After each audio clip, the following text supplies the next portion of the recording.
सभी भक्तों का स्वागत है। श्रीला सार ओ, आप नए devotee, I mean at least new members. जी से क्या नाम है आपका? आदित्य। ओके, हमारे ग्रुप में एक आदित्य जरूर रहता है प्रीचिंग में। गुड। तो हम लोग आज श्रीमन चैतन्य महाप्रभु के वार्ता को सुन रहे हैं श्रीला सार्वभौम भट्टाचार्य जी से। तो उसको कंटिन्यू करते हैं। पेज नंबर 29 था, वहां से 28 हो गया था। 29। ओके, पूछ रहे हैं भक्त, एक पहले से प्रश्न आ गया कि गोपीनाथ आचार्य कौन है। गोपीनाथ आचार्य जी श्रीमन शिला सार्वभौम भट्टाचार्य जी के साले थे और भगवान चैतन्य महाप्रभु के बहुत बड़े भक्त थे। तो वही महाप्रभु को बोल रहे थे कि वे भगवान हैं और सार्वभौम भट्टाचार्य जी उस पर विरोध प्रस्तुत कर रहे थे। कह रहे थे नहीं, भगवान तो कलयुग में साक्षात प्रकट नहीं होते। ठीक है, तो यहाँ पे भी महाप्रभु उनकी जो उन्होंने मायावादी व्याख्या करी थी किसके ऊपर? वेदांत के ऊपर 7 दिनों तक, उसी का खंडन महाप्रभु कर रहे हैं। तो उसी के प्रकरण में हम आगे सुन रहे हैं कि भगवान की शक्तियां होती हैं। जीव शक्ति है पराशक्ति, और जीव शक्ति है तटस्थ शक्ति, भगवान की पराशक्ति आध्यात्मिक शक्ति है अंतरंग शक्ति, और भगवान की बहिरंग शक्ति अपराशक्ति जो जड़ होती है। और अब भगवान के बारे में और चर्चा हो रही है। 29वें में देखते हैं। जैसा कि ऊपर बताया गया है, श्री भगवान अपरा तथा तटस्था शक्तियों से परे हैं और उनकी आध्यात्मिक शक्ति 3 विभिन्न चरणों में प्रकट होती है। अपरा का अर्थ है जो परा नहीं है, अर्थात जो भौतिक है। भूमि रापो नलो वायु खम मनो बुद्धि रेवच अहंकारम इत्ययम में भिन्ना प्रकृति रष्टधा। भूमि, जल, वायु, अग्नि, आकाश, मन, बुद्धि, अहंकारी 8 से युक्त, और अहंकार से 8 से युक्त जो एनर्जी है, भगवान की शक्ति है, वह भिन्ना है। भिन्न का अर्थ है भगवान से भिन्न है। भगवान है सच्चिदानंद, अभिज्ञ, सचेतन, और ये जड़ वस्तु है। ये तो ऑब्वियसली एडवांस्ड बातें मैं बोल रहा हूँ, एज्यूम करते हुए कि आपको भगवत गीता का 7वां अध्याय पढ़ा हुआ है, तो आप समझ गए होंगे जो लोग पढ़े हुए हैं।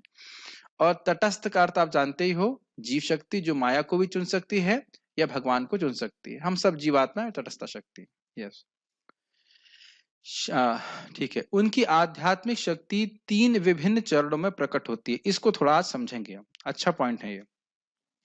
शाश्वत अस्तित्व, शाश्वत आनंद तथा शाश्वत ज्ञान, ये भगवान के 3 पहलू कह सकते हैं, सत, चिद और आनंद। सत मतलब शाश्वत, चिद मतलब ज्ञान, और आनंद का मतलब आनंद। तो ये 3 जो भगवान के पहलू हैं, ये एस्पेक्ट्स हैं, ये भगवान की 3 शक्तियों के द्वारा प्रकट होते हैं। तो उसको हम सीखने वाले हैं। आपने शायद पहले भी सुना होगा, लेकिन ध्यान ना दिया हो, तो हम देखेंगे। जहां तक शाश्वत अस्तित्व का संबंध है, वह संधनी शक्ति द्वारा संचालित होता है। ये समझ में आया?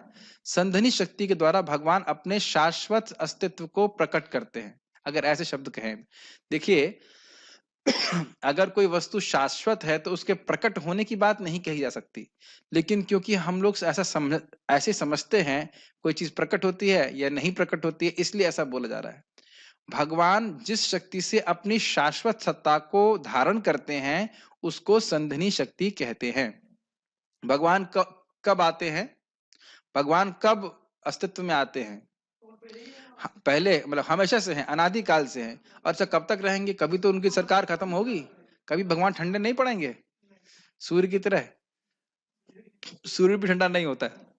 तो भगवान हमेशा रहने वाले हैं। तो भगवान हमेशा जो रहने वाले हैं, वह कौन सी शक्ति से हो रहा है? वो भी शक्ति भगवान की ही है, तो भगवान के द्वारा ही हो रहा है। कौन सी शक्ति से हो रहा है? संधिनी। कौन सी शक्ति? कौन सी शक्ति? कौन सी शक्ति? संधिनी शक्ति से क्या हो रहा है? अब बोलना मुश्किल हो रहा है। संधनी तो बोल दे रहे हैं, लेकिन संधनी से क्या हो रहा है समझ नहीं आ रहा है।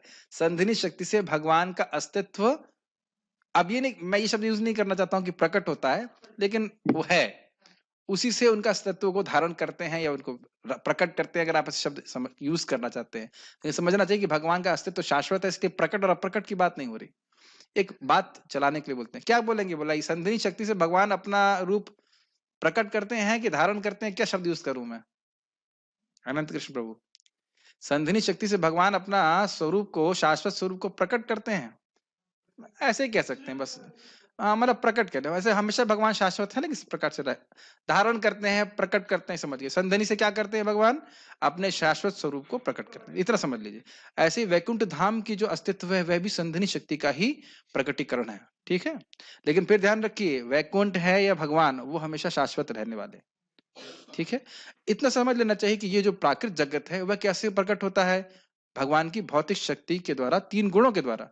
लेकिन भगवान की जो भौतिक शक्ति है वो भी शाश्वत है, लेकिन उसका प्रकटीकरण शाश्वत नहीं होता। लेकिन भगवान की जो बोल रहे हैं संधिनी शक्ति से भगवान का स्वरूप प्रकट होता है, तो यह नहीं सोचना चाहिए कि किसी समय भगवान का स्वरूप प्रकट होता है, वो शाश्वत है। अब शब्दों का उपयोग इस प्रकार से किया जा रहा है, मेरी बात को समझने का प्रयास कीजिए। कभी मत समझना कि भगवान किसी समय में प्रकट होते हैं, वो हमेशा शाश्वत है, ठीक है, ओके। दूसरा क्या है? इसी प्रकार से आनंद तथा ज्ञान क्रमशः हिलादिनी तथा संवित शक्तियों से संचालित होते हैं। ये थोड़ा समझिए। हिलादिनी शक्ति से हिलादिनी शक्ति भगवान को आनंद देने वाली होती है। भगवान हिलादिनी शक्ति के का ही आस्वादन करते हैं, उसी से उनको सुख, वो सब उनकी उन्हीं की शक्तियां, ऐसा नहीं बाहर से इंपोर्ट कर रहे हैं वो, कहीं से उन पे आश्रित, ऐसा नहीं है। हिलादिनी शक्ति भगवान को सुख देने वाली होती है। आह्लाद समझते हैं, आह्लाद मतलब सुख, प्रहलाद आह्लाददायी ने, ठीक है। अब संवित शक्ति बड़ी इंटरेस्टिंग है। संवित शक्ति भगवान की वो शक्ति है जिसके द्वारा भगवान अपने बारे में जानते हैं और अपने द्वारा उसका उपयोग करके अपना ज्ञान जीव को कराते हैं। समझ में आ रहा है? एक अपने बारे में जानते हैं, अपनी शक्तियों के बारे में जानते हैं, और जब किसी जीव के ऊपर वो संवित शक्ति का शक्तिपात करते हैं, इसके संपर्क में जीव आता है भगवान की संवित शक्ति से, तब वो भगवान को समझ पाता है। और वो कैसे आता है? हरे कृष्ण मंत्र के उच्चारण के द्वारा, भगवान की भक्ति के द्वारा। तो आपने 3 शब्द, अगर मैपिंग तो नहीं दिखाया इसमें, मैपिंग कर सकते हैं। संधिनी शक्ति भगवान के अस्तित्व को, यानी कि सत फीचर के संबंध में है। सत चिदानंद, संधिनी शक्ति सत, संवित शक्ति चिद, और हिलादिनी शक्ति आनंद। आनंद हिलादिनी शक्ति, इसीलिए उल्टा घुमा रहा हूं। आनंद कॉरेस्पॉन्डिंग टू हिलादिनी शक्ति। आह्लाद, आह्लाद मतलब सुख, आनंद। चिद कॉरेस्पॉन्डिंग टू संवित, वेरी गुड। और अस्तित्व, शाश्वत अस्तित्व इस कंपैरिजन तो संधिनी। प्रभु जी इतनी मेहनत मत कराइए, सुबह से इतना थक गए, इतना सेवा की, अब रात में इतनी मेहनत करेंगे हम, हमारी नींद गायब हो जाएगी। लेकिन इस प्रकार से समझना चाहिए। क्या होता है जब हम पढ़ते हैं तो ये शब्द आते तो हम छोड़ देते हैं इनको, लेकिन इनको बिठाना चाहिए मन में, ठीक है। ठीक है। परम शक्तिमान श्री भगवान रूप में वे परा, तटस्थ तथा अपरा शक्तियों के परम नियंता हैं, और ये विभिन्न शक्तियां शाश्वत भक्तिमय सेवा में श्री भगवान से संबंधित होती हैं। इसको थोड़ा समझना होगा, ये सब बातें बड़ी फिलोसफिकल हैं। पराशक्ति भगवान की क्या है? अंतरंगा शक्ति, और उसके जितना भी प्रकटीकरण है, जितने भगवान के पार्षद हैं, वो सब पराशक्ति के ही अंतर्गत में रहते हैं। तो वो प्रेम में सेवन करते हैं भगवान की, इसमें कोई डाउट ही नहीं है। उसके बाद तटस्थ शक्ति कौन सी है? हम सभी जीवात्माएं, तो सभी जीवात्माओं का भगवान से प्रेम में संबंध है। अपराशक्ति के भगवान नियंता है, अपराशक्ति भगवान की भक्ति नहीं कर सकती, वो जड़ प्रकृति, ठीक है। अपरा मतलब, हाँ ये, हाँ अच्छा प्रश्न है। पराशक्ति के ही 3 विभाजन हैं, भगवान की पराशक्ति के ही, इसको कहते हैं चिद शक्ति कहते हैं। चिद शक्ति के ही 3 विभाजन होते हैं, ह्लादिनी, संविद और संधिनी। यस, तो वही चिद शक्ति कही है, पराशक्ति कही, वो सब एक ही बात है। चिद शक्ति का विलास है पूरा आध्यात्मिक जगत। विलास का मतलब, विलास को कैसे समझाएंगे अनंत? एक्सपेंशन। हिंदी का उपयोग हिंदी कठिन हो जाता है। विलास का मतलब एक्सपेंशन, प्रकटीकरण, जैसे विस्तार, जस विस्तार शब्द use, you know nice Hindi, who said विस्तार? अच्छा, you know better Hindi than me. Good, विस्तार है, ठीक है। इस प्रकार पूर्ण, अच्छा एक और बात ध्यान रखिएगा कि चिद शक्ति का विलास केवल आध्यात्मिक जगत में ऐसा नहीं है, भगवान यहां भी प्रकाश करते हैं। श्रीमद् भागवतम अभी आप पढ़ोगे, सज्जनी आध्यात्मिक जगत में इसका स्रोत है। भगवान का नाम, भगवान का वपु, भगवान की कथा, ये सब भगवान की चित शक्ति का ही विलास है। तभी तो जीव उसको पाकर के सुख का अनुभव करता है कि नहीं? ये बात है। अच्छा, आगे पढ़ते हैं। इस प्रकार पूर्ण पुरुषोत्तम भगवान अपने दिव्य शाश्वत रूप में आनंद भोग करते हैं, तो क्या यह आश्चर्य की बात नहीं है कि कोई परमेश्वर को निशक्तिमान कहने का साहस करता है? ये बात क्या बोली जा रही है कि इतनी सारी शक्तियां भगवान की हैं और आप कह रहे हो कि भगवान जो है निशक्तिमान है। जब कह दिया निराकार है, तो फिर इसका मतलब उसमें शक्ति ही ना सिर्फ आकार नहीं है, अपनी तो शक्ति भी नहीं है। तो इस प्रकार से अगर कोई व्यक्ति बहुत शक्तिशाली हो और उसको शक्तिहीन कहना, तो इसका अपमान है कि नहीं? ये बात बोल रहे हैं। ये कौन बोल रहे हैं? चैतन्य महाप्रभु तर्क दे रहे हैं सार्वभौम भट्टाचार्य जी को। ये याद होना चाहिए किसके बारे में बात हो रही है। देखिए, बात ही हो रही है एक बहुत बड़े शास्त्री से। सार्वभौम भट्टाचार्य जी तो सन्यासियों को पढ़ाते थे ना, तो स्वाभाविक सी बात है कि फिलॉसफी आएगी इसमें। जैसे मुझे हंसी आ रही थी, प्रभु जी स्नान करके आए, गीले गमछे में थे, हम लोग बात कर रहे थे। क्या बात कर रहे थे हम लोग? कुछ शास्त्री की बात कर रहे थे। हमने कहा यही होता है, मौका मिलना चाहिए तुरंत। कुछ तो बड़ी हम लोग गंभीर चर्चा कर रहे थे, संबंध ज्ञान के बारे में बात हो रही थी। मैंने कहा अरे प्रभु जी ठंड लग जाएगी, आप जाओ जा करके धोती पहन। तो कहा भक्त लोग इतने उत्साहित रहते हैं कृष्ण कथा करने के लिए। मुझे कुछ बात मालूम चल रही थी, मैंने स्नान करा था। हमने कहा अनंत अनंत, वो देखो वो बात मुझे समझ में ऐसे करके। It is very nice. Devotees can always talk about Krishna anywhere in the bathroom also, they are enthusiastic. और प्रभुपाद बोलते हैं कि भक्त लोग इस प्रकार से होते हैं और हम भक्तों से तो बात कर सकते हैं ना। ये सब बातें किसको बताऊंगा मैं? संबंध ज्ञान के बारे में किसी रिक्शे वाले थोड़ा बताऊंगा भाई मैंने सब ये समझ में आया। कहता क्या संबंध है, समझ में नहीं आया मेरे को। भक्तों के होने चाहिए इस प्रकार से बात। कृष्ण कथा का अनुभव एक जीव के लिए बहुत अलग ही चीज है। आज एक भक्त तो बहुत दिन के बाद मिले, वो बहुत प्रभु जी माता जी तो कह रहे प्रभु जी आप वो मतलब हम लाइव क्लास सुनते थे, हमको बहुत अच्छा लगता था ये वो। तो ये कृष्ण कथा का ऐसा अनुभव है, कृष्ण कथा भक्तों का संग सब लोगों को अच्छा लगता है। You know always remember this. जब हम नहीं प्राप्त कर पाते तो हमें समझ में आता है कि हाँ कितना हमें अच्छा लगता था भक्तों का संग। श्री भगवान समस्त शक्तियों के नियंता हैं और सभी जीव इनमें से एक शक्ति के अंश हैं। अभी मैं पढ़ ही रहा हूं इसको। संकर्षण भगवान सभी जीवों को प्रकट करते हैं। सभी जीवों के स्रोत संकर्षण भगवान। तो वो भगवान की तटस्थता शक्ति के ही प्रकटीकरण सारे जीव हैं। फिर मैं बोल रहा हूँ प्रकटीकरण, ये मत सोच लीजिए कि जीव की उत्पत्ति होती है। जीव की उत्पत्ति नहीं होती है, लेकिन जीव तटस्थता शक्ति से कहीं विस्तारित विस्तार है, ऐसा शब्द यूज करूंगा मैं। ठीक है, गलत तो नहीं बोलना है। ठीक है, रेफरी हमारे यहाँ पास है। ठीक है। अतएव श्री ये सब बातें बोलना बहुत कठिन है, क्योंकि हम लोग की बुद्धि ना फंसी हुई इसी बात में। शुरुआत होगी कहीं कहीं ना कहीं तो शुरुआत होगी, लेकिन हम स्वयं भी अनादि जीव हैं। ये बहुत दिक्कत होती है, समझना बहुत दिक्कत होती है। लेकिन एक बहुत रिफ्लेक्शन ये बहुत सुंदर है कि मैं शाश्वत जीव हूं। तो इस जीवन की कोई भी बात महत्वपूर्ण नहीं है। महत्वपूर्ण यह है कि मैं किस प्रकार से कृष्ण की सेवा कर सकता हूँ। ये मुझे बहुत अच्छा लगता है। क्यों?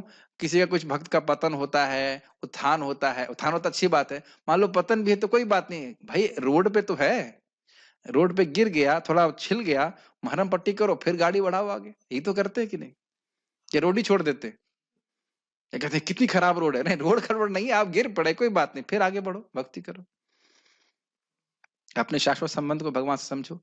अतएव श्री भगवान तथा जीव में जमीन आसमान का अंतर है। जमीन कौन है? हाँ कितना समय लगा स्वीकार करने में। भगवान आसमान है, हम जमीन है। यस। कोई यह कैसे कह सकता है कि श्री भगवान तथा जीव एक ही है? मैं एक बात पे विचार कर रहा था। मेरा उद्देश्य नहीं कि हम श्रीमद् भागवतम को पूर्ण कर सकेंगे। मेरा उद्देश्य है कि हम श्रीमद् भागवतम के संपर्क में आए। इतना समझ लीजिएगा। ये मेरा उद्देश्य नहीं कि मैं पूर्ण कर पाऊं, संभव ही नहीं मेरे लिए। लेकिन संपर्क में आते रहे जब तक जिंदा है। ये मेरा प्रोजेक्ट है। जैसे गीता करते रहना, ये कोई लिमिट तो नहीं था कि कभी इतने दिन में खत्म करनी है। ऐसे ही प्रभुपाद जी के तात्पर्यों के संपर्क में आए और उनको आस्वादन कर सके। तो ये कोई कैसे कह सकता है कि श्री भगवान तथा जीव एक ही हैं? जैसे कि शंकराचार्य जी कहते हैं कि भगवान मुझ में और आप में अंतर नहीं है, फिर भी आप में और मुझ में बहुत अंतर है। जैसे तरंगे समुद्र ही हैं और समुद्र से अलग नहीं है, लेकिन फिर भी तरंग समुद्र नहीं है। तो जीव तरंग की तरह है, समुद्र पे आश्रित है, लेकिन भगवान समुद्र की तरह है। ठीक है ना? यस।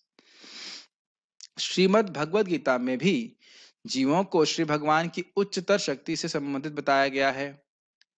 शक्ति तथा शक्तिमान के मध्य घनिष्ठ सह संबंध के अनुसार भी वे दोनों अभिन्न हैं। दोनों तीन बातें समझ लेना चाहिए। एक बात तो ये श्लोक भगवान प्रभुपाद कौन सा कोट कर रहे हैं?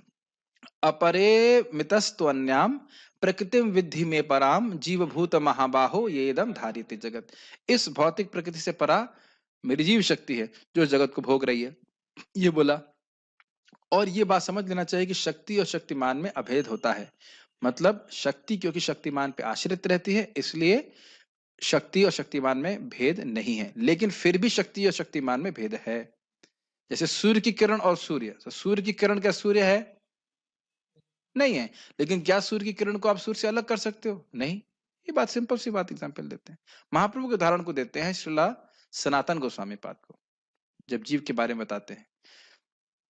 कल एक भक्त, हाँ हमारे मोहित प्रभु बोल रहे थे कि इनको कोई बोल रहा था भगवान सब जगह है तो मनुष्य के हृदय में भी हैं। तो हमने कहा ठीक है, ये तो सही बात बोल रहे हैं, लेकिन इसका मतलब यह तो नहीं कि मनुष्य भगवान है। Does it make sense? मैं उनको समझाया कि जैसे मैं यहाँ पे क्लास दे रहा हूँ तो अज्यूम कर सकते हैं कि मैं टीचर हूँ और आप स्टूडेंट हैं, तो हम दोनों रूम में हैं, इसका अर्थ ये नहीं कि हम दोनों एक ही लेवल पे हैं। Does it make sense? तो परमात्मा और आत्मा भगवान हम लोग, और सिद्धांत क्या है? जीवेर समान कैला कृष्ण अधिष्ठान। तो यस, सभी का हमें सम्मान करना चाहिए। क्यों करना चाहिए? क्योंकि कृष्ण का अधिष्ठान है। लेकिन इसका अर्थ यह नहीं कि वही कृष्ण हो जाएगा। ये सबसे बड़ी जहर है जो भारत में फैला हुआ है कि जीव ही भगवान है या जीव भगवान में मिल जाएगा, भगवान बन जाएगा। ये बहुत बड़ा जहर है, तो उसको समझते हुए चलना चाहिए। अतएव श्री भगवान तथा जीव शक्ति तथा शक्तिमान के रूप में अभिन्न है। ये अभिन्न वाली बात समझ में आ रही है आपको? भगवान की शक्ति है, इसलिए उस दृष्टि से भगवान से अभेद है। अब आगे पढ़ रहे हैं। पृथ्वी, जल, अग्नि, वायु, आकाश, मन, बुद्धि तथा अहंकार, ये सभी भगवान की निकृष्ट या अपरा शक्तियां हैं, लेकिन जीव उच्चतर होने के कारण इन सबसे भिन्न है। निकृष्ट या अपराशक्तियां का क्या कारण है? क्यों निकृष्ट कहा जा रहा है? क्योंकि जड़ है। जड़ का अर्थ है चेतना नहीं है, और चेतना का अर्थ है, चेतना का मुख्य गुण आप कैसे अनुभव करते हो? शानु प्रभु, इन्होंने हाँ क्यों बोला? मैं एक स्पेसिफिक उत्तर सुनना चाहता हूं। मैंने बोला, शानु प्रभु ने बोला हाँ। शानु ने ही हाँ क्यों बोला, बाकी किसी ने क्यों नहीं बोला? कौन सी शक्ति है जो मैंने कई बार बोली है जो चेतना को द्योतित करती है? ज्ञान शक्ति। ज्ञान शक्ति का क्या अर्थ है? मैं हूं और मैं दूसरों से अलग हूं। ये अवेयरनेस एक चेतन व्यक्ति में होती है कि नहीं आदित्य? क्यों आपने यस बोला? क्योंकि मैंने आपका नाम लिया। ये कैसे मालूम चला कि आपका ही नाम लिया? ये ज्ञान, अवेयरनेस, ये जीव में होती है। क्या इस मोबाइल को, माउस तुम्हें को समझ में आया? ये माउस में अवेयरनेस नहीं है। ये बेसिक ज्ञान है भगवत गीता का। मैं शरीर नहीं हूं, मैं आत्मा हूं। I am conscious. ठीक है, ओके। तो जीव उच्चतर क्यों है ये भी समझ में आ गया। जीव सचेतन है। देखिए, भले ही बातें हमको पता हो, तो पता तो हरे कृष्ण मंत्र भी है, तो फिर जब क्यों करते हैं? हरे कृष्ण मंत्र तो पता, तो बार बार जब करने से क्या हो रहा है? बार बार श्रवण करने से बार बार व्यक्ति के शुद्धिकरण होता है। प्रभुपाद जी के तात्पर्य में प्रभुपाद जी बातें क्यों रिपीट करते हैं? क्योंकि हम भूल जाते हैं। नहीं तो फिर भोग बुद्धि का निर्माण क्यों हो रहा है? अगर इतने आत्म साक्षात्कारी हैं तो भोग में प्रवृत्त क्यों हो जाते? इसलिए बार बार सुनना जरूरी है कि हम शरीर नहीं हैं, हम आत्मा हैं, भगवान के दास। क्योंकि बार बार हम भूल जाते हैं। श्रीमद् भगवद गीता 7.4 का कथन है, ये श्लोक अभी मैंने कोट ही कर दिया था, भूमि रापो नलो वायु इत्यादि। श्री भगवान के दिव्य रूप का शाश्वत अस्तित्व होता है। ये बहुत इंटरेस्टिंग पैराग्राफ है, बहुत ध्यानपूर्वक सुनिए। इसे समझ में आएगा कि मायावाद क्या होता है। श्री भगवान के दिव्य रूप का शाश्वत अस्तित्व होता है तथा वह दिव्य आनंद से परिपूर्ण है। तो फिर ऐसा रूप भौतिक सतोगुण से किस प्रकार उत्पन्न हो सकता है? अतएव जो भी श्री भगवान के स्वरूप पर विश्वास नहीं करता, वह निश्चय ही श्रद्धा विहीन असुर है, अस्पृश्य है, मनहूस है तथा यमराज द्वारा दंडित होने योग्य है। और ये लोग कौन हैं? जो तथाकथित शास्त्र के ज्ञानी हैं। अब उनको मैं समझाता हूं कि मैं क्या क्या कहना चाहता हूं। जब भगवान कृष्ण इस जगत में आते हैं या कोई भी अवतार आता है, तो ये मायावादी लोग क्या कहते हैं जरा समझिए। पहले समझ लीजिए कि मायावादी क्या नहीं है। एक बार परम पूज्य भक्ति साबित महाराज अपने प्रवचन में बता रहे थे कि कोई लड़का मंदिर में आया, उसने खूब टाइट जीन्स पहनी हुई थी और काला चश्मा लगाया था, बाल लंबे थे। तो दूसरे भक्त ने बोला, देखो ये आ गया मायावादी। मतलब ये माया से प्रभावित था, वो थोड़ा सा तो उसको पता ही नहीं कि मायावाद का मतलब क्या है। वो बोला मायावादी आ गया, मायावादी आ गया। तो, अरे भाई, कोई व्यक्ति माया में चला गया, इसका मतलब यह नहीं कि वो मायावादी है। ठीक है कि नहीं? वो हिप्पी भी आ गया तो जरूरी नहीं वो हिप्पी मायावादी हो। मायावादी क्या है जरा समझ लीजिए। जो मायावाद का अर्थ है, वो कहते हैं कि इस जगत में सब कुछ माया है, ब्रह्म सत्य है। और वो कहते हैं वो ब्रह्म निराकार है। जब वह जैसे मान लीजिए कृष्ण रूप में वो सुनने आपको, मुझे पता है सुनने में अच्छा नहीं लगेगा, लेकिन मुझे समझाना कर्तव्य है। वो कहते हैं वो निराकार ब्रह्म सत्वगुण का संपर्क करके ये इन अवतारों के रूप में आता है। तो ये वो ऐसा ऐसा लगता है कि वो भगवान का गुणगान कर रहे हैं कि वह ब्रह्म जब सत्वगुण की वृत्ति को ले लेता है या वह सत्वगुण की उपाधि को ग्रहण कर लेता है तो वह भगवान के रूप में आता है। और इसी को प्रथम श्लोक में सीधा स्वामी उड़ा देंगे। उपाधि का संबंध माया से भगवान भगवान का कभी भी नहीं है। जैसे हमारी उपाधि है ना, हम मान रहे हैं कि हम ये शरीर है, पुरुष है। भगवान के संग कभी ऐसा नहीं होता। देह देही विभेदोयम न ईश्वरे विद्यते क्वचित, विष्णु पुराण। भगवान में, ईश्वर में कभी देह और देही का भेद नहीं होता है। तो ये इस प्रकार की धारणा करते हैं। भगवान के दिव्य वपु को कृष्ण भगवान के या विष्णु भगवान के दिव्य वपु समझते। दिव्य वपु का मतलब हुआ दिव्य विग्रह। शरीर मतलब दिव्य विग्रह है। शरीर बोल दूंगा तो फिर आप वही जड़ मान लोगे। दिव्य विग्रह को वह एक भौतिक शरीर मानते हैं। और ये सबसे बड़ा अपराध भगवान के प्रति है। चाहे कोई कितना भी पापी हो, भगवान बोलते हैं ना, गीता में कई बार बोला है ना, तुम कितने भी पापी हो मेरी शरण में आओ तो मैं मुक्त कर दूंगा। लेकिन ऐसे लोग जो बोलते हैं कि कृष्ण का वपु भौतिक है, क्या भगवान बोलते हैं मोघाशा मोघ कर्माणा मोघ ज्ञान विचितसा राक्षसीम आसुरीम चैवा प्रकृति मोहिनीम श्रिता। सुने कि नहीं ना? तो भगवान ऐसे लोगों को बिल्कुल पसंद नहीं करते। तो आपको समझ में आ रहा है मायावाद? ये लोग ये कहते हैं कि इनके अनुसार भगवान कृष्ण का जो दिव्य शरीर है, दिव्य विग्रह है, वह भी माया की सृष्टि है, जबकि है भगवान माया के कंट्रोलर। तो ये एक प्रकार का नहीं, सबसे बड़ा अपराध भगवान के प्रति है। समझ में आ रहा है आदित्य? ठीक है। तो कभी नहीं सोचना चाहिए कि भगवान का नाम, भगवान का विग्रह, भगवान के संबंधित कोई भी वस्तु भौतिक है। ये सोचना एक भगवान के प्रति बहुत बड़ा अपराध है। इसीलिए तत्व को ठीक ठीक प्रकार से सुनना चाहिए। तो आपको समझ में आ रहा है? मायावादी वो व्यक्ति नहीं जिसने थोड़े बाल बड़े कर लिए हैं, ऐसे काला चश्मा लगा लिया है या जीन्स पैंट पहन ली, ऐसा कुछ नहीं। वो तो थोड़ा बहुत माया से स्पृष्ट है, लेकिन ये लोग पूरी तरह से माया से स्पृष्ट है। भले भले ही वो लाल कपड़ा पहन ले, बड़ी बड़ी दाढ़ी लगा दे, लेकिन अगर यह पूछ लीजिए कि भगवान कौन है और कहे कि तुम ही भगवान हो, मैं ही भगवान हूं, तो ये सब मायावादी। हाँ, ये भी वो बोलते हैं कि हम भी भगवान हैं, माया से स्पृष्ट हो गए। जब हमें ज्ञान हो जाएगा तो हम समझ जाएंगे कि हम भगवान हैं। यह भी इस प्रकार की बात करते हैं। तो ये सब गलत है और ऐसा मत सोचिए से नहीं होते हैं। भागवत में भगवान बोलते हैं, कपिल देव, मद भयात वातो यम सूर्यस्तपति मद भयात, कि मेरे भय से वायु चलती है। मेरे भय का मतलब मेरी आज्ञा से, मेरे भय से सूर्य ताप देता है। तो एक तथाकथित बापूजी बोलते हैं कि तुम डिप्रेस क्यों होते हो? तुम समझो तुमसे ही सूर्य निकल रहा है। ये मैंने सुना नहीं है, उनकी किताब में पढ़ा था 2003 में। और मेरा मित्र तब वो डिवोटी नहीं था, बोला ये किताब पढ़ो, इसको पढ़ के तुम्हें कॉन्फिडेंस आता है। कन्विंस था वो कि तुमसे ही चंद्रमा मुझसे चल रहा है, मुझे तो कभी कन्विंस नहीं हुआ। चंद्रमा सूर्य हमारा अगर इतने शक्तिशाली है तो हमारा आईटीएम सिलेक्शन क्यों नहीं हो रहा है? तो बड़ी कठिनाई हो रही थी। खैर हम दोनों का हो गया और हम लोग सही पथ पे आ गए। मुझे वो कन्विंस नहीं किया था, वो बात बिल्कुल भी कन्विंस नहीं किया था, बट ऐसा लोग बोलते हैं। ठीक है ना? ऐसी आशाएं दिखाते हैं वो लोग कि कहीं राम बन जाओगे। ठीक है, इनडायरेक्टली नाम बता दिए उनका। लेकिन ऐसी कोई आशा नहीं रखनी चाहिए। हमें आशा रखनी चाहिए कि हम राम के दास बन जाएं, कृष्ण के दास बने। ठीक है, यही हमारा ऑलरेडी है। यस, असर से कार्य करना है। तो अब मुझे लगता है, उम्मीद होगी कि आपकी मायावाद समझ में आ गया होगा नटशेल में। और ऐसे लोग कैसे हैं? अस्पृश्य हैं, मनहूस हैं इत्यादि। मनहूस मनहूस का मतलब समझ गया? मनहूस चेहरा भी देखना नहीं चाहिए। ठीक है। बौद्धों को नास्तिक कहा जाता है क्योंकि वे वेदों का आदर नहीं करते।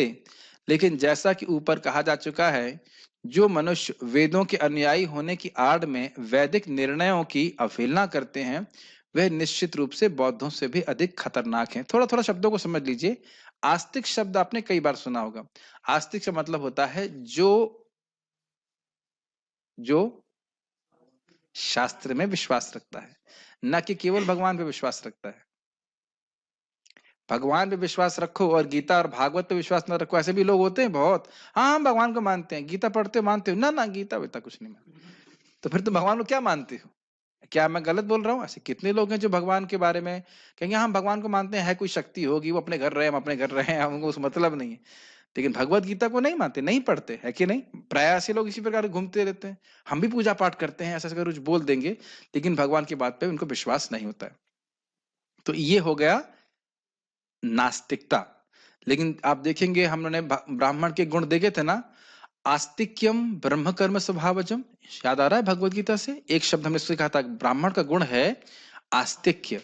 आस्तिक्य का अर्थ था शास्त्रों में सहज विश्वास। आज एक ये तो खैर डिवोटी है, पूछे प्रभु जी आपने बोला कि एक ही नाम से सारे पाप कट जाते हैं और उसके बाद सारे नाम जो करते हैं भक्ति बढ़ाने के लिए करते हैं, तो भारत में तो लोग कृष्ण कृष्ण बोल ही देते हैं, तो कोई नरक नहीं जाएगा? तो हमने कहा, क्या दिक्कत है कुछ आपको? नहीं, क्या दिक्कत तो खैर नहीं है, लेकिन लोगों को आश्चर्य होता है कि ऐसा कैसे होता है। तो आप देखो ना, भगवान ने अपने नाम में सारी शक्ति डाल रखी है। तो जब हम तर्क शास्त्र के आधार पर यूज करते हैं तो हमारी बुद्धि स्थिर होती है। तर्क का स्कोप है, लेकिन तर्क को जब आप शास्त्र के आधार पर लगते हो, कि जब एक तरफ कह दिया कि कृष्ण के नाम में सारी शक्ति है और भगवान ने सारी शक्ति लगा दी है, तो क्या आश्चर्य है कि एक ही नाम बोलने से सारे पाप कट जाते हैं? बताइए। आप समझ रहे ना मेरी बात? तो तर्क का उपयोग करना चाहिए, लेकिन शास्त्र के आधार, युक्ति का अवश्य अच्छा रहता है, युक्ति से हमारी बुद्धि स्थिर रहती है, लेकिन शास्त्र के आधार पर। खैर, हम वापस पॉइंट आ जाते हैं कि ये लोग वेद का आधार नहीं। तो बौद्ध लोग जो है क्या कहते हैं, वेद को मानने की जरूरत नहीं है। और उसके पीछे व्याख्या मैं नहीं करूंगा, लेकिन उसका कारण ये था कि लोग वेद का दुरुपयोग करके पशु वध कर रहे थे। वो आगे आएगा चीजें। तो इस कारण से तात्कालिक रूप से भगवान बुद्ध ने कहा कि नहीं, वेद को मानना ही अच्छा बात नहीं है। लेकिन इन लोगों ने, जो भगवान बुद्ध के बाद शंकराचार्य जी आए, उनने वेद की स्थापना कर दी, वेद को प्रमाण के रूप में स्थापित कर दिया, लेकिन सही एक्सप्लेनेशन नहीं दिया। क्यों नहीं दिया उसकी व्याख्या में भी सुनेंगे। तो और खतरनाक है, श्रील व्यासदेव ने कृपा पूर्वक अपने वेदांत सूत्र में वैदिक ज्ञान संकलित किया, लेकिन यदि कोई मायावादी संप्रदाय जैसे कि शंकर संप्रदाय द्वारा निरूपित की व्याख्या सुने, तो निश्चित रूप से वह आत्म साक्षात्कार के पथ से भटक जाएगा। क्यों भटक जाएगा? देखिए, सिंपल सिंपल संबंध ज्ञान क्या है? मैं आत्मा हूं, ये शरीर में फंसा हुआ हूं, मान लीजिए, ठीक, अविद्या से ग्रसित हूं। मेरे नित्य स्वामी कौन है? कृष्ण है। और मैं भगवान की भजन करके उनकी नित्य सेवा में चला जाऊं, ये तो स्पष्ट समझ में आ रहा है। अब अगर मैं ये सोचने लग जाऊं कि मैं ही भगवान बनूंगा, या अभी भगवान नहीं हूं और मैं भगवान बन जाऊंगा जब मुझे ज्ञान हो जाएगा, तो वहां पे सारी भगवान की मदद हमें समाप्त हो जाएगी। जो भगवान हमारी मदद करते, वह पूरी तरह से समाप्त हो जाएगा। भगवान कोई भी कृपा ऐसे व्यक्ति पे नहीं करते हैं। और उसका प्रमाण मैंने आपको ऑलरेडी दे दिया, भगवान खुद ही बोल दिए, मोघ आशा मोघ कर्माणो मोघ ज्ञान विचेतसा। खुद भगवान ही उसके सारे प्लान को ध्वस्त कर देंगे, क्योंकि भगवान के प्रति अपराध करता है। ये बातें एकदम, अब हम लोग जब पढ़ेंगे चक्रवर्ती पाद की टीका में एकदम स्पष्ट हो जाएगा कि कोई जीवन मुक्त भी है। लेकिन अगर भगवत अपराधी ना, अगर भगवान के अपराधी हो जाता है, तो कर्म बंधन की वासना फिर से आ जाती है। तो ये भगवान के प्रति बहुत बड़ा अपराध है। इस कारण से ऐसे लोग वापस गिर जाते हैं। तो है तथाकथित ज्ञानी, लेकिन भगवान का ज्ञान ठीक से नहीं होता। इसीलिए प्रभुपाद कह रहे हैं आत्म साक्षात्कार के पथ से भटक जाएगा। एक इंटरेस्टिंग बात है, भक्त का अगर पतन हो भी गया, मतलब नियम पालन नहीं कर पाया, कुछ भी गड़बड़ हो गई, तो क्या वह आत्म साक्षात्कार के पथ से भटक गया? ना, वो है उसी पद पे, वो बेचारा गिर पड़ा वहां पे। लेकिन अगर मैंने इसे कह सकते हैं कि क्या बोलेंगे, फिलोसफिकल डेविएशन एंड दूसरा डेविएशन क्या बोलेंगे, जब हम फिलोसफी में गड़बड़ हो गए तो हमने पथ ही गलत पकड़ लिया। आप मेरी बात समझ रहे हैं? दो रोड चल रही हैं, सीधी सीधी चल रही हैं, और हल्का सा एक रोड डिफ्लेक्ट कर गई, तो शुरुआत में समझ में नहीं आएगा, आगे जाके पता लगा हम कहीं और ही पहुंच गए। मेरी बातें समझ में आ रही हैं? तो प्रभुपाद जी फिलोसफिकल डेविएशन को जरा सा भी टॉलरेट नहीं करते थे, बिल्कुल भी नहीं। कोई भक्त से और गलती हो जाए, कि नियम पालन में गलती हो, कुछ नहीं हो, तो प्रभुपाद सहन कर लेते थे, कोई बात नहीं, कम से कम सही पथ पे तो है। उसको पता तो है कि मैं सही रास्ते पे तो चल रहा है, गिर गया रास्ते पे ही है, फिर उठेगा, फिर वहीं चलेगा। लेकिन अगर गलत गलत जगह से सुना, गलत रास्ते पे चला गया, मतलब फिलोसफिकल डिविजन हो गया, तो फिर उसको कौन रोक पाएगा? और ये मुझे बहुत आश्चर्य होता है, चलो भाई तुम 4 नियमों का पालन भी ना कर पाओ, लेकिन मायावादी बन जाओ। और मैं देखा एक व्यक्ति को सेकंड इनिशिएशन लेने के बाद अब वो मायावादी संप्रदाय में सन्यासी सन्यासी हो गया। I was surprise how he what he understood. बहुत दुख लगा, मुझे बहुत दुख लगा। और अमेजिंग है कि उसको कोई दुख नहीं है। शुद्ध भक्त से दीक्षा प्राप्त करने के बाद भी उसको वैसे समझ में नहीं आया। तो मुझे समझ में नहीं आता कि लोगों का सत्व, उनका चित्त है कैसा, जो उनको इतनी सी बात समझ में नहीं आती, कृष्ण भगवान है और भक्ति करके मुझे प्राप्त करना है उनको। But anyhow we see examples like this. तो यहाँ पे है आत्म साक्षात्कार के पद से भटक जाता है। इस बात की पुष्टि आप 14वें अध्याय में करोगे, दशम स्कंद के। ब्रह्मा जी भी डांट लगाते हैं।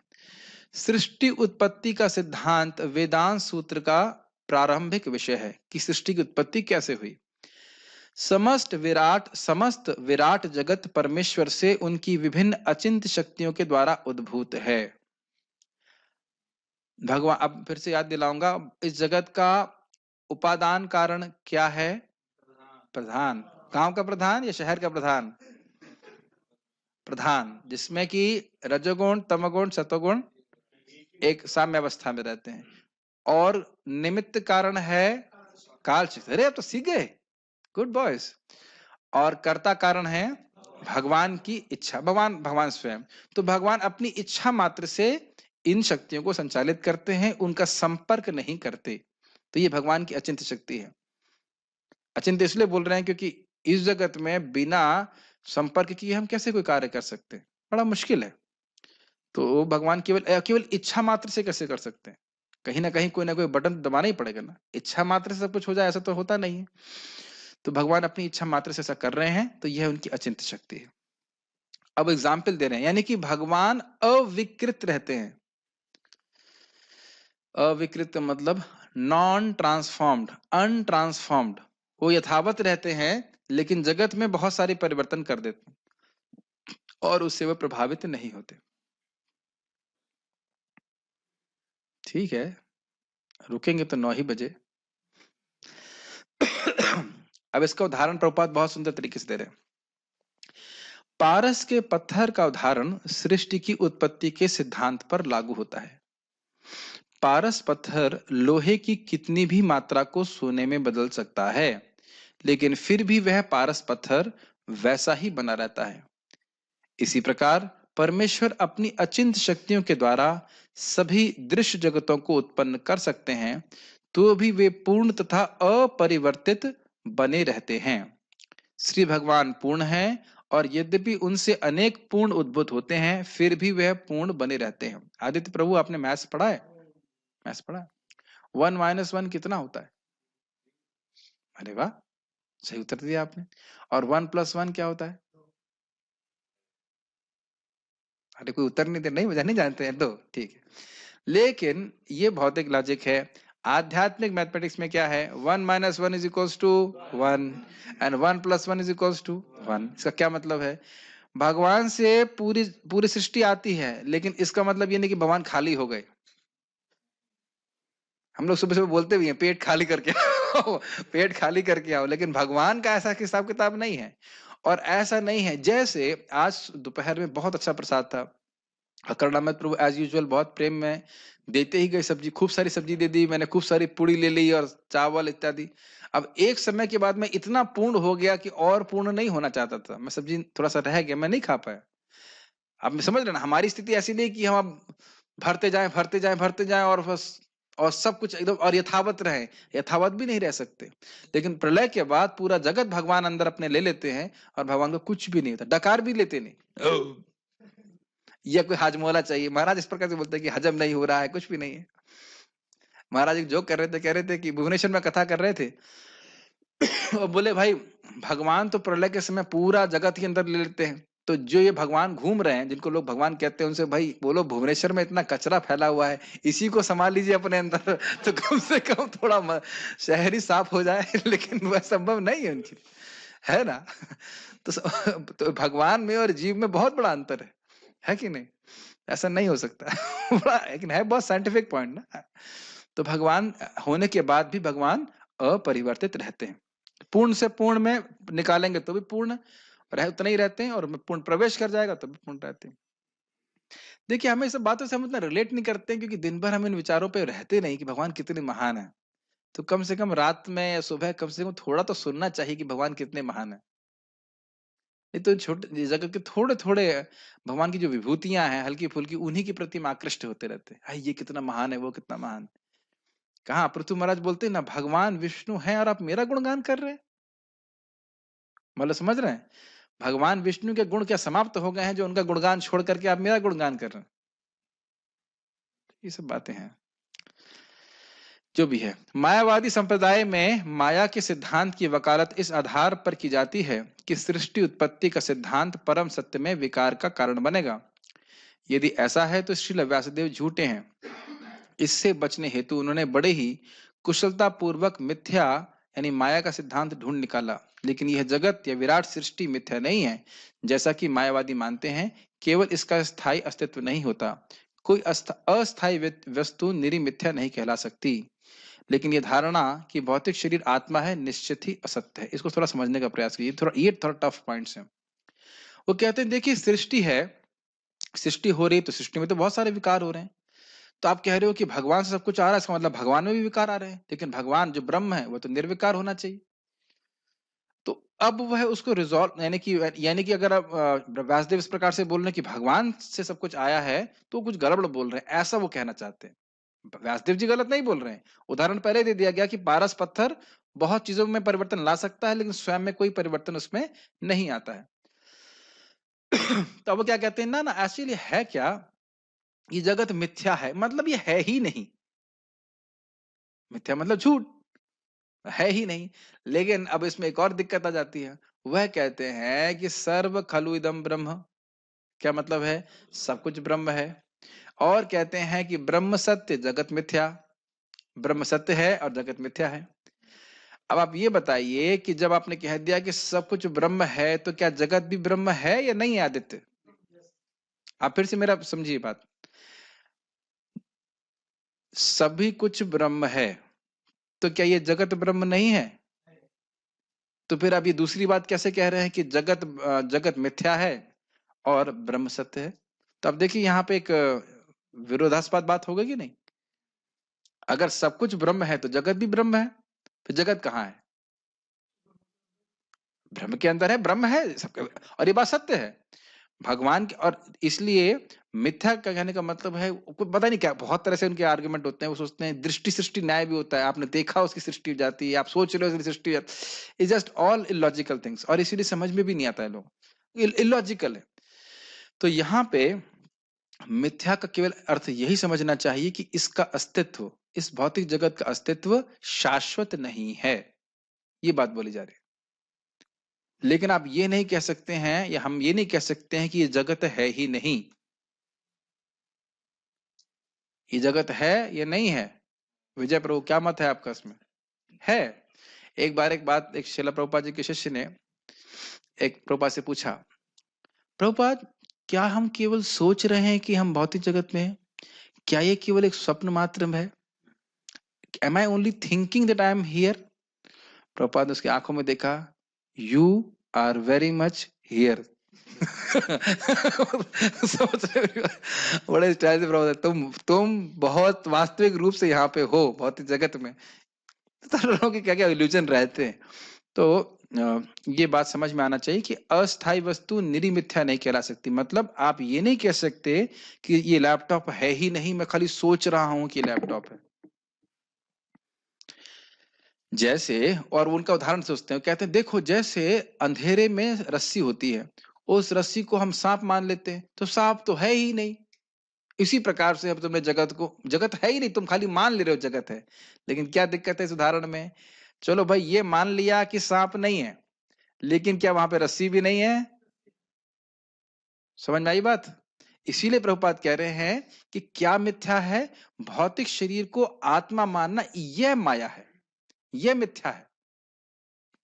जैसे रस्सी को सांप मानना ये एक इल्यूजन है, लेकिन हम यह नहीं कह सकते कि रस्सी ही नहीं है।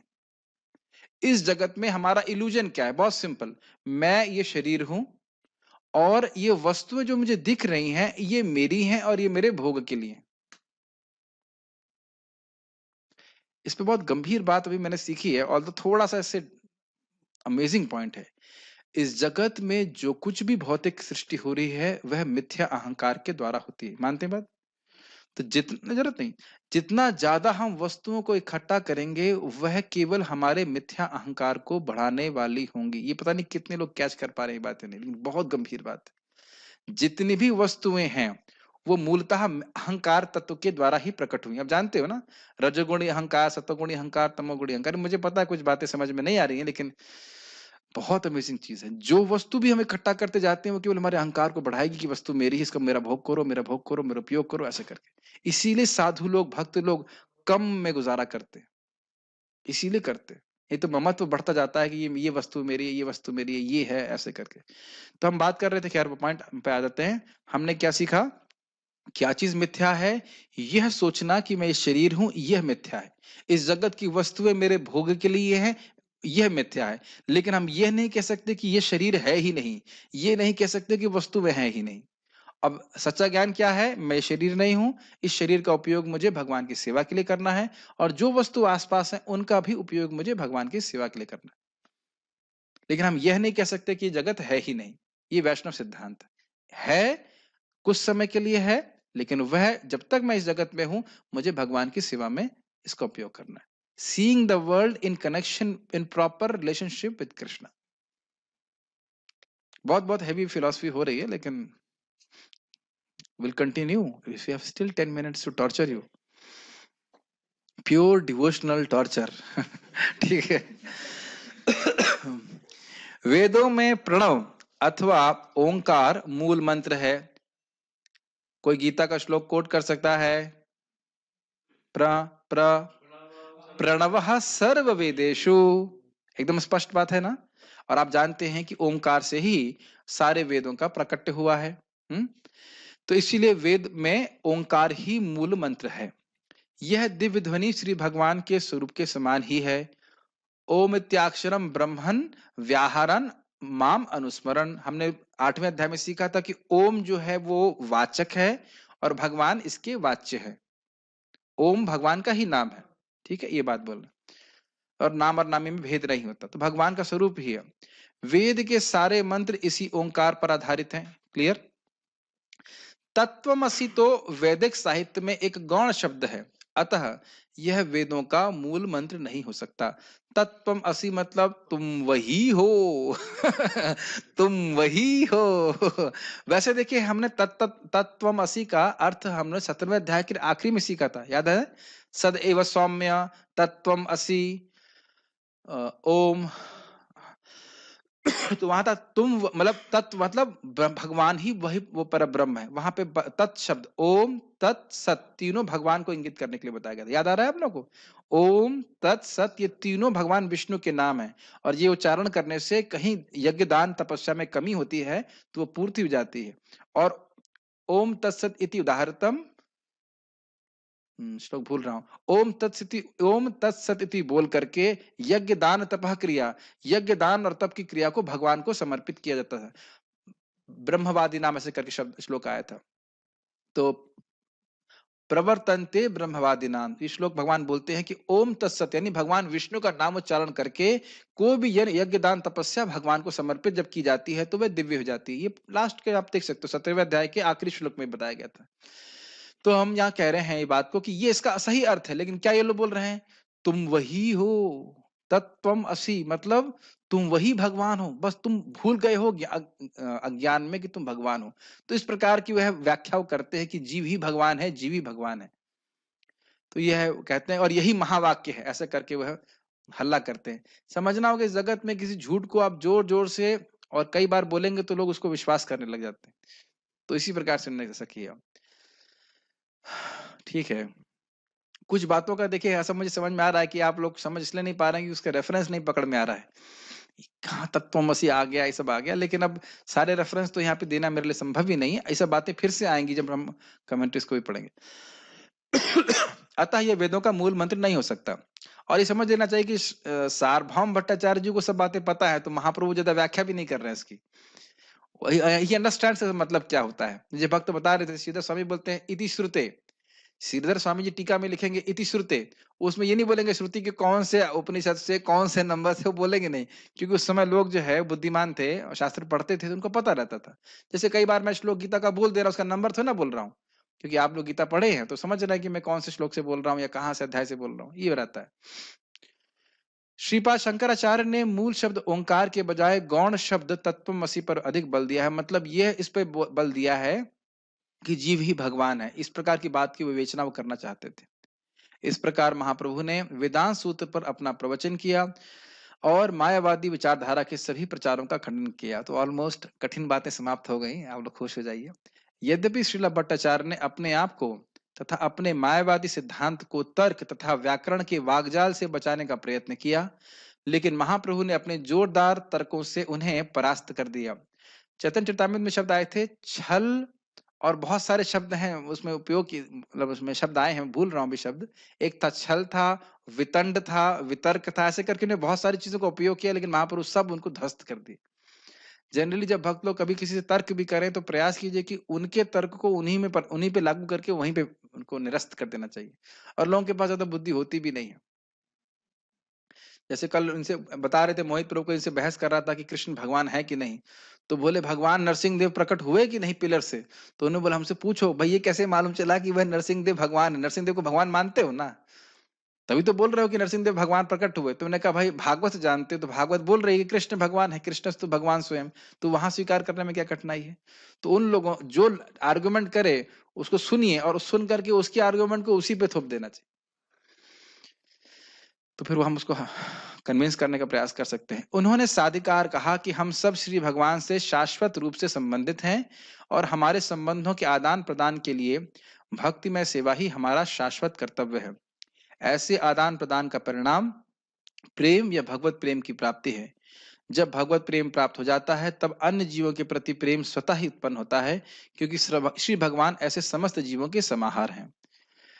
ठीक है, अब हम इसके बाद महाप्रभु क्या कहते हैं उसको, इसको समझा देता हूँ, फिर हम लोग रुक जाएंगे। महाप्रभु ने इन सब उनके सारे तर्कों को समाप्त किया और अब समझा रहे हैं कि जीवन का उद्देश्य क्या है।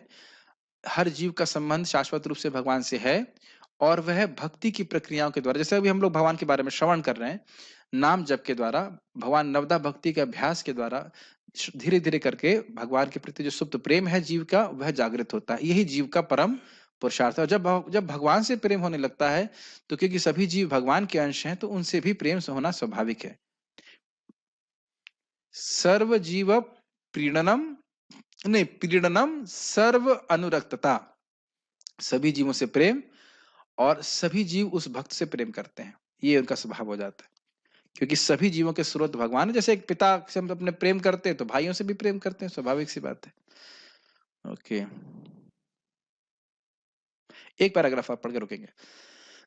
महाप्रभु ने कहा कि ईश्वर के साथ शाश्वत संबंध, उनके साथ संबंधों का आदान प्रदान तथा उनके लिए प्रेम की उपलब्धि, इन तीन बातों को छोड़कर वेदों में जो कुछ भी शिक्षा दी गई है वह व्यर्थ और मनगढ़ंत है।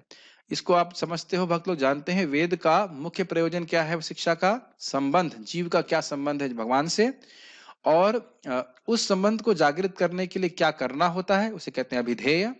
और जीवन का परम लक्ष्य है भगवान के चरणों में शुद्ध प्रेम। इसके अलावा वेदों का कोई प्रयोजन नहीं है। अब हमारे लिए अच्छी बात यह है कि हमें वेद पढ़ने की जरूरत नहीं है। कल एक ऑब्जेक्शन आ गया था, अरे स्त्रियों का वेद पे अधिकार नहीं है। कुछ लोगों को बड़ा, बाद में मैंने देखा कमेंट बोला ये लास्ट वाली बात बोलनी नहीं चाहिए। किसी ने कमेंट किया, लग रहा माता जी इतनी बहुत गुस्सा हो गई। लेकिन सोचिए हमारा भी कोई अधिकार नहीं है। हमसे कहा जाए कि वेद पढ़ो तो हमें कुछ समझ में नहीं आएगा। लेकिन तो जरूरत क्या है, एक सिंपल सी बात समझिए। मान लीजिए बोल दी जाए स्त्रियों का, शूद्रों का, द्विज बंधुओं का वेद पे अधिकार नहीं है, चलो कोई बात नहीं, नहीं अधिकार है। अब मैं कहूं कि देखो भाई ये आम का पेड़ है, आम के पेड़ पे आपका कोई अधिकार नहीं है, लेकिन जो उसका पका हुआ फल है उस पर अधिकार है, तो गुस्सा होंगे कि आप खुश होंगे? गुस्सा होंगे? आम के पेड़ पे कोई अधिकार नहीं है, न पत्तों पे न लकड़ी के ऊपर, लेकिन सारे पके हुए फल पे अधिकार है। आप खुश हुए?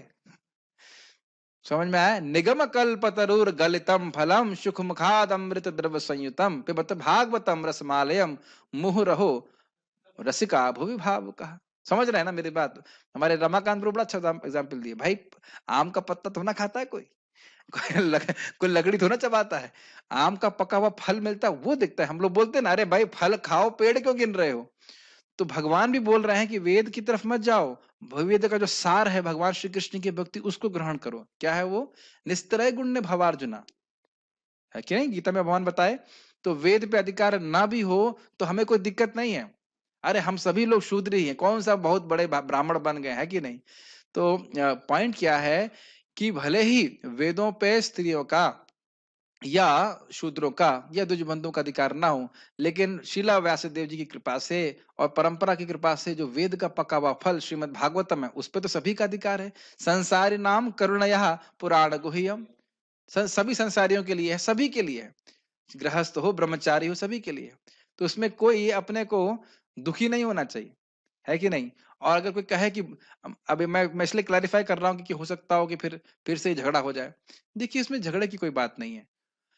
कोई कहे कि स्त्रियां कम बुद्धिमान है या पुरुष कम बुद्धिमान है या ज्यादा बुद्धिमान है, ये सब बेवकूफी की बात है। बेवकूफी की बात है मतलब मटेरियल कंसिडरेशन है। असली बात है कौन बुद्धिमान है। चैतन्य चरितामृत में लिखा गया है जो कृष्ण श्रीमान चैतन्य महाप्रभु की हरिनाम संकीर्तन के द्वारा आराधना करता है, तो सही तो सुमेधा कुबुद्धि आर, वही सुमेधा है, उसकी बुद्धि बढ़िया है। और बाकी सब कुबुद्धि आर, सब कुबुद्धि वाले हैं, चाहे पुरुष हो स्त्री हो ब्राह्मण हो क्षत्रिय हो वैश्य शूद्र कोई कुछ भी हो। क्यों? केवल जीव हरे कृष्णा कृष्णा कृष्णा हरे हरे, हरे राम राम राम हरे हरे, इसके उच्चारण के द्वारा व्यक्ति को महाप्रभु की कृपा से भगवत प्राप्ति हो जाएगी, भगवान की प्राप्ति, उनके चरणों की प्राप्ति हो जाएगी। तो बुद्धिमान कौन है?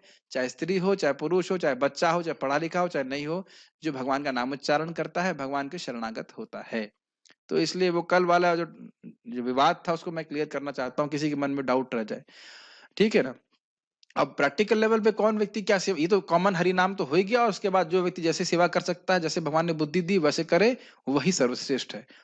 एक बात बहुत इंपॉर्टेंट है, भक्ति के किसी भी अंग को हम जब कर रहे हैं, जब निष्ठा से करते हैं तो तीव्र प्रगति होती है। आप भगवान के लिए भोग बना रहे हैं निष्ठा से, मैं कृष्ण के लिए बना रहा हूँ, मेरे हाथ सफल हो रहे हैं, भगवान के प्रेम प्राप्त होगा, कोई डाउट नहीं। जैसे कि पूतना को प्राप्त हुआ, जहर देने से भी प्राप्त हुआ, तो भोग लगाने से भगवान कितना प्रसन्न होते हैं, है कि नहीं? मेरी बात समझ रहे हैं?